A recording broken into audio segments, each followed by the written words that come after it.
Alléluia. Alléluia. Que le Seigneur vous bénisse. On peut s'asseoir au nom de Jésus. Nous disions, pour le rappel, que le livre de Ruth, c'est un livre, il y a dispute sur le temps. Les uns disent que ça a été écrit à une période, la période de roi, et les autres, le temps où le livre a été écrit, ça ce n'est pas notre problème. Mais on sait quand est-ce que l'histoire se déroule. L'histoire se déroule au moment où en Israël il n'y avait pas de roi. C'était la période où Israël est dirigé par le juge. C'est la période de la théocratie. Je vous ai dit théo qui signifie Dieu. C'est-à-dire c'est Dieu qui dirigeait Israël. Le système de gouvernance, vous avez la théocratie quand c'est Dieu qui dirige. Quand c'est un roi qui dirige ou un empereur, comme en Angleterre, c'est la reine qui dirige. En Belgique, c'est le roi qui dirige. À ce moment-là, on parle de la monarchie. Mais quand c'est le peuple qui dirige, le peuple choisit quelqu'un qui va diriger, à ce moment-là, on parle de la démocratie. L'empereur ou le roi, c'est une personne qui dirige, c'est la monarchie. Lorsque c'est le peuple qui dirige à travers la personne élue, à ce moment-là, on parle de la démocratie. Mais quand c'est Dieu qui dirige, à ce moment-là, on parle de la théocratie. Alors, qu'est-ce qui se passe pendant cette période? Ce qui se passe, c'est que il y a la famine qui entre. Bien sûr, le peuple doit avoir péché contre Dieu. La famine entre. La famine frappe le pays d'Israël. Et l'histoire dont nous parlons s'intéresse à une seule famille. Ce n'est pas l'histoire de toute une nation. Il y a une seule famille dans la ville de Bethléem. Cette famille, quand ils ont vu qu'il y a eu la famille décide d'aller chercher où on peut trouver à manger. Et là, c'est une famille d'un papa. Le papa s'appelait Elimelech, la maman s'appelait Naomi, et ils avaient deux garçons qui étaient Maclon et Kijon. Ils ont quitté, ils disent non, nous quittons Bethléem parce qu'il y a la famine, nous allons chercher là où il y a la nourriture. Et là, ils quittent et ils s'en vont dans un pays de Moabite. C'est le pays de Moab et les habitants sont de Moabite. Ils arrivent là après avoir quitté Bethléem. Ils sont originaires de Bethléem. Bethléem, c'est en Judée. Ils partent, ils arrivent à Moab. À Moab, pendant les 10 années qui suivaient, les deux garçons ont épousé à Moab même. Et par conséquent, les deux garçons épousent les filles des Moabites. Une des deux femmes s'appelait Ruth et l'autre des deux femmes s'appelait Orpa. Toujours pendant ces 10 années-là où ils sont arrivés, le papa attrape une maladie, il meurt. Donc Elimelech est mort dans un territoire étranger. Peu après, l'un des deux fils aussi est mort. Après, même l'autre fils est mort. La maison, il ne reste plus que les mamans cette fois-là. Donc maman Naomi, qui est sortie avec sa famille et son mari et les deux enfants, qui sont tous morts, mais on l'a laissé seulement juste avec les veuves, les filles, les épouses de ses filles, de ses fils. Donc la maison, on trouve là-bas, il y a maman Naomi qui est veuve, il y a aussi la sœur Ruth qui est veuve, il y a aussi la sœur Orpa qui est veuve. C'est une maison qui traverse des situations difficiles. Et maintenant, qu'est-ce qui se passe? Maman Naomi entend, on lui dit non, en Israël. Dieu a visité Israël, maintenant il y a la nourriture. La maman dit, je rentre. Alors avant de rentrer, elle parle à ces deux filles-là, Orpa et Ruth, qui étaient les épouses de ses enfants qui sont morts. Elle leur dit, Ruth, écoute. Et Orpa écoute aussi.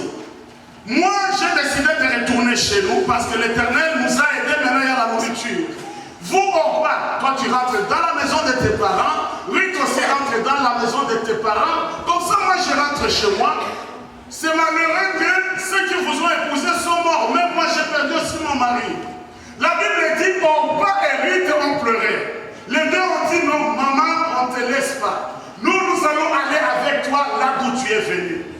Ruth et Naomi dit, mais vous ne comprenez pas une chose. Moi, comme vous me voyez, je n'ai pas laissé d'autres enfants là d'où je suis venu pour dire qu'il y a d'autres garçons qui vont hériter. Mais alors, pour me laisser libre, parce que j'aurai des problèmes, ça me fera, quand je vous regarde, ça va me rappeler les malheurs. Ce que je vous demande, vous rentrez seulement chez vous, je vais partir seul. Les filles ont dit, non maman, elle a dit, écoutez, vous ne comprenez pas. Parce que vous imaginez. Maintenant, je suis venu avec. Quand je suis venu ici, j'avais un mari, j'avais 2 enfants. Maintenant, là, j'ai perdu mon mari, j'ai perdu aussi les enfants. Le protocole, voulez-vous voir, j'ai vu qu'il y a 2 sur là-bas. Ah, ils sont là. Ok, ça va, on avance. Alléluia. Alors, qu'est-ce qui se passe? Naomi a parlé à ces deux belles filles. Il s'agissait de qui et qui? Orpa et de qui? Et de Ruth. Maintenant, quand elle a expliqué, Orpa décida. Orpa a dit, ok maman, moi je vais rentrer. Tu nous as expliqué, on a compris qu'il n'y a pas d'autres garçons pour nous épouser. Moi je rentre. Elle est allée, elle a fait le bisou à sa belle-mère, Naomi. Elle rentre. Mais alors elle a dit à Ruth, Ruth, regarde, Orpa est parti. Je te demande de part aussi. Parce que te voir comme ça me fera de la peine. Même si je pouvais encore, d'ailleurs je suis vieille, je ne peux plus avoir des enfants. Même si je pouvais avoir des enfants, tu vas attendre jusqu'à ce que cet enfant-là grandisse pour t'épouser. Ce n'est pas possible. Alors qu'est-ce que Ruth lui a dit? Ruth a pleuré. Elle a dit, maman, arrête. Arrête cette histoire. C'est la dernière fois que j'écoute cette histoire. Je te promets une chose. Moi, je vais aller n'importe où tu iras. Moi aussi, je vais faire quoi? Je vais aller avec toi. Là où tu mourras, quand on va t'enterrer, moi aussi on va m'enterrer où? Là-bas même. Ton peuple à toi, maman Naomi, sera aussi mon peuple. Ton Dieu à toi, maman Naomi, sera aussi mon Dieu. Alors qu'est-ce qui se passe? Naomi est obligée de partir avec Ruth. Alors quand elle est partie avec Ruth, ils arrivent à Bethléem, là où ils sont venus, n'est-ce pas? Tout le monde savait que la femme de notre frère est rentrée. Maintenant on voit, les enfants sont morts, mais elle vient avec une femme, une jeune fille qui n'était pas de l'heure. On lui pose la question. Et Naomi est venue. Naomi a dit, non, écoutez, il ne faut même plus m'appeler Naomi. Il faut m'appeler Mara, qui signifie amertume. Parce que le Seigneur m'a frappé. Quand j'ai quitté Bethléem, je suis allé chez les Moabites, j'avais un mari, j'avais 2 enfants. Maintenant, Dieu a enlevé tout le monde et je rentre seul. Je rentre juste avec une veuve. Alors, non, ne m'appelez plus Ruth, appelez-moi seulement Mara. Mara qui signifie amertume. C'est-à-dire la douleur, n'est-ce pas? Mais alors, quand ils sont restés, ils sont maintenant dans une maison avec Ruth et qui? Et Naomi. Maintenant, Ruth dit à sa maman, c'était quand ils sont arrivés, c'était la période de la moisson, de récolte. En Israël, les gens qui avaient des moyens, ils avaient leurs champs. Alors, à ce moment-là, lors de la récolte, les gens qui ont des moyens, ils engageaient les gens pour leur faire les champs. Mais le moment de la récolte, ils ne pouvaient pas tout récolter. Dieu avait donné l'instruction, c'était la loi de Dieu. Quand vous qui avez des moyens, vous récoltez, vous devez laisser quelque chose derrière vous pour ceux-là qui n'ont pas de moyens. C'était leur welfare, n'est-ce pas? Dieu a tout arrangé. Il a dit à Israël, vous ne récoltez pas tout, vous devez laisser quelque chose pour ceux-là qui n'ont pas de moyens. Alors, à ce moment-là, Ruth qui est venue avec la belle-mère, Naomi, elle dit, je vais récolter. Elle s'en va, elle commence à récolter dans un champ qu'elle ne connaissait pas. Mais maintenant, quand elle récoltait, la Bible dit, après le propriétaire des champs est arrivé, elle a vu Ruth en train de récolter. Elle a demandé à celui qui était il demande, mais cette fille-là qui récolte c'est qui? On lui dit, non, c'est Ruth, la fille-là qui est venue. Ah bon, ok. Cette fille-là, elle a fait du bien, elle s'est accrochée à sa belle-mère. Vous lui dites de ne pas rester derrière, récolter là où nous avons laissé, mais qu'elle récolte avec vous ensemble. Elle a commencé à récolter. Et puis le propriétaire lui dit, maman, à partir d'aujourd'hui, ne va plus aller récolter ailleurs. Chaque jour, tu viens dans mon champ. Et tu vas commencer à récolter avec. Quand on va manger, tu vas manger avec tout le monde. Alors le temps de lunch, Ruth est allée manger les lunchs avec les travailleurs. Quand elle avait soif, elle a bu des bonnes eaux des travailleurs. Et puis quand elle a mangé, après avoir mangé, elle a même emballé ce qui est resté. Vous savez, elle a mené où? Chez sa belle-mère, Naomi. Et puis la façon on a fait, parce qu'on lui a donné la faveur, elle a récolté beaucoup. Arrivée là-bas, elle a même beaucoup de moissons, elle donne même la nourriture. Naomi lui dit, waouh, mais tu étais dans quel champ? Elle a dit, j'étais dans un champ de quelqu'un qui s'appelle Boaz. Elle a dit, oh, reste là-bas, tu vas continuer à aller comme il t'a dit. Alors elle a continué à aller là-bas.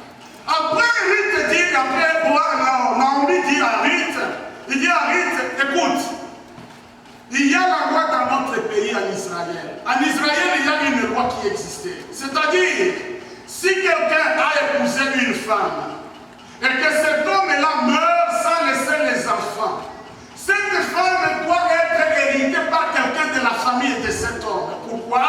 Parce qu'il faut que cette femme donne naissance et que le nom de cet homme-là reste. Parce que vous voyez, l'homme est mort, il n'a pas laissé les enfants, le nom disparaît. Mais maintenant, il faut que quelqu'un de famille l'épouse. Comme ça, quand on aura des enfants, on va dire que ce sont les enfants de celui qui est mort. Alors, c'était la loi comme ça. Alors, Naomi dit à Ruth, d'ailleurs, c'est Boaz là qui t'a aidé dans son champ, qui a été aussi gentil. C'est quelqu'un de la famille de mon mari. Il a l'obligation d'hériter dans notre famille. Alors, ce que tu vas faire, tu vas voir les jours là où il va passer au pressoir. Il a fini de récolter. Maintenant, il commence à travailler sur les graines. Tu vas voir là où il dort. Quand tu vas voir là où il dort, tu vas arriver là-bas à minuit, quand il dort. Tu ouvres le drap de ce monsieur Boaz au niveau des pieds et puis tu vas dormir sur ses pieds. S'il se réveille, il te demande tu es qui, tu vas lui dire tu es Ruth et que ton mari c'était tel. Quand tu lui diras ça, il va comprendre. C'est la culture. Alors la femme Ruth est allée, et là aussi regardez comme sa belle-mère lui a dit. Pendant que Boaz dormait, elle vient la nuit, il a ouvert le drap. Bon, je ne sais pas si c'était le drap ou pas qui s'est coupé à ce moment-là. Alors elle a ouvert au pied, elle a dormi au niveau du pied. Boaz ne se rendait pas compte. Quand elle s'est réveillée, elle a trouvé cette femme-là, c'était la nuit. Elle lui dit, toi tu es qui? Elle a dit, moi je suis Ruth. Elle lui a expliqué, elle a dit, ok, j'ai le droit d'hériter de toi. Mais il y a quelqu'un qui est beaucoup plus proche, qui a l'autorité de t'épouser avant moi. Moi, je ne peux pas passer devant lui pour te prendre. Mais ce que je ferai, je vais voir s'il accepte de t'épouser, il va t'épouser. Mais dors en paix, le matin tu vas partir. Alors il a dormi très tôt le matin, Ruth est parti. Le matin, Boaz s'est fait violence. C'est là que nous avons lu dans le chapitre 4. Le matin, Boaz est allé à l'entrée de la ville. Il a attendu l'homme qui avait le droit d'hériter avant lui. Il a vu, il dit à cet homme, reste ici, le papa. L'homme est resté. Après, Boaz a couru vite dans la ville. Il a pris 20 personnes, les vieux là. Vous savez, dans la tradition, quand il n'y a pas de tribunaux, ce sont les vieux qui jugent les problèmes, n'est-ce pas? On a appelé 20 personnes. Boaz est allé vite, il les a appelés. Venez, il y a une matière à juger ici. Les vieux étaient là. Boaz a dit, ok, écoutez, le problème qui se passe, c'est quoi? Notre frère Elimelech, il est allé, il est mort. Maintenant, il a laissé une terre. Et cette terre, c'est resté entre les mains de sa femme Naomi. Naomi est en train de vendre cette terre. Dans la loi toujours d'Israël, quand quelqu'un vend la terre à cause de la pauvreté, ce sont les membres de famille qui doivent acheter ça. Parce que ça va retourner toujours à la famille. Alors, Boaz dit, toi qui as le droit d'hériter, tu dois hériter cette terre-là. L'homme a dit, oui, je vais hériter ça. Et puis Boaz ajoute, il dit, oui, comme tu vas hériter cette terre, tu dois aussi les histoires de Ruth aussi.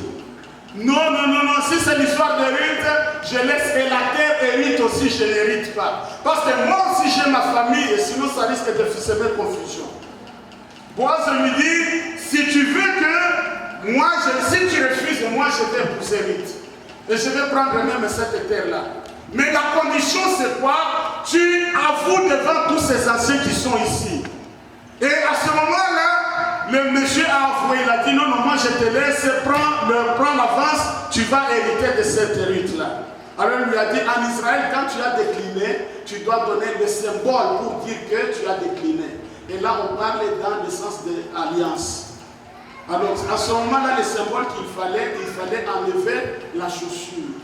Alors, ce monsieur a enlevé la chaussure, il a donné à Boaz. Pour dire, Boaz, tu peux aller hériter Ruth. Boaz a pris la chaussure et puis il est allé hériter Ruth. Alléluia. Amen. Gloire au Seigneur. Amen. Gloire au Seigneur. Amen. Dis à ton voisin, il fait chaud.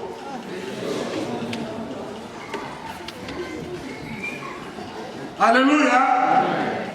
Ruth en ce moment-là a épousé qui? Boaz.